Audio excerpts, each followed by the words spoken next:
should support, ladies and gentlemen, the Chief of the Philippine National Police, Police General Romeo Francisco Marvel.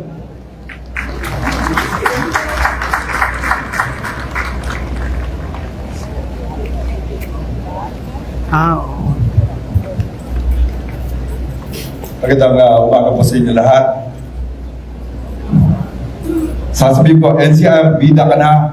Ang sisigaw nyo, bidang-bida na. Kapalan natin, NCR, bida ka na ba? Bida na! Ulitin natin. Para may pinig naman sa Mindanao, kasi lagi kami bida dun eh. NCR, bida ka na ba? Bida na! Thank you po. Thank you po, sir. Alam mo, ang buhay, parang pelikula lang. May bida at may kontrabida. Alam mo, last week, kami ni Secretary Apolos, bida kami. Pero, bumabas kaya konting kontrabida lang, sir. Pero ano mo, buhay talaga, parang pelikula. Minsan nasigas ka, minsan nabububog ka. Alam mo, minsan ang buhay talaga. Sa hirap ng buhay, mga tao natutukso sa drugs. That's what's happening right now. Marami po kasi ng buhay, ito lang yung pagtakas natin, then we got so involved in drugs. Pero sabi ko nga, anong pagkakaiba ng tunay na buhay at sa pelikula? Hindi naman pwede para tayong FPJ, bububog ng bubog lang. Ang meron lang po tayo sa tunay na buhay, meron tayong pag-asa. Yung nakita po natin dito, yan po ang nagsasabi na pwede pang iwanan ng drugs. Lahat ng tao may pag-asa. So sabi ko nga, kung may pag-asa, dapat meron tayong labanan. So paano po natin lalabanan yan? Since tayo ay lahat bida at iba nagiging magkabida. Para hindi po kayo magkabida, dito po ang nasa utak po namin. Ang acronym na ARS. What is ARS? The letter A is, number 1 is awareness. Ito po yung ginagawa po namin. Awareness po. Kayo po, ina-aware namin na ang drugs, napakasama sa ating katawan. Nagdudulot ng hindi magandang bagay, minsan iwanan natin pamilya, natutugso tayo, gumagawa tayo ng kasamaan. Ang pinakamasama pa dyan, minsan namamatay tayo. So that's number 1, awareness. Number 2, sinasabi natin, meron tayong pag-asa. Ang letter R is respect of human life. You have to respect human life. Na ang tao, kahit na gano'ng ka-down yan, meron silang pag-asang umangat. Hindi po pwedeng drugs, hindi po etheric addict eh.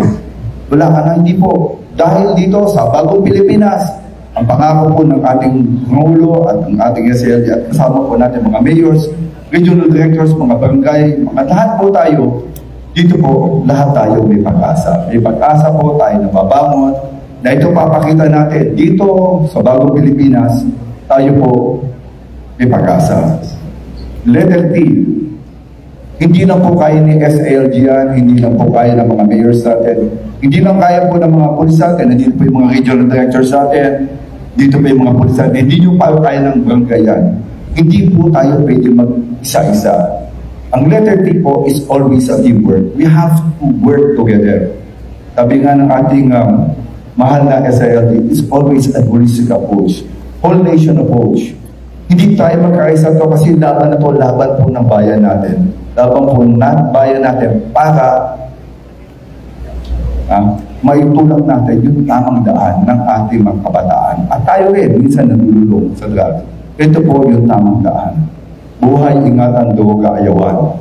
At ang pinakahuli, bago po yan, awareness, respect of human rights, teamwork, ang pinakahuli po, letter S, let us support the BIDA system. Let us support the BIDA system. Isubuko natin yung mga tao na gumagamit at nagtutulak. Di kayatin po natin sila nandito sa Bagong Pilipinas. Meron kayong pag-asa magbago, meron po tayong pag-asa umasenso. So arts lang po. Awareness, respect of the human life, teamwork, tulong-tulong po tayo, at letter S, let us support the BIDA system. So sa Bagong Pilipinas, ang gusto ng pulis, ligtas ka! Baguhin na lang natin bida ka. Sa bagong Pilipinas, ang gusto ng polis, bida ka. Maraming salamat po. Thank you very much, sir. And now,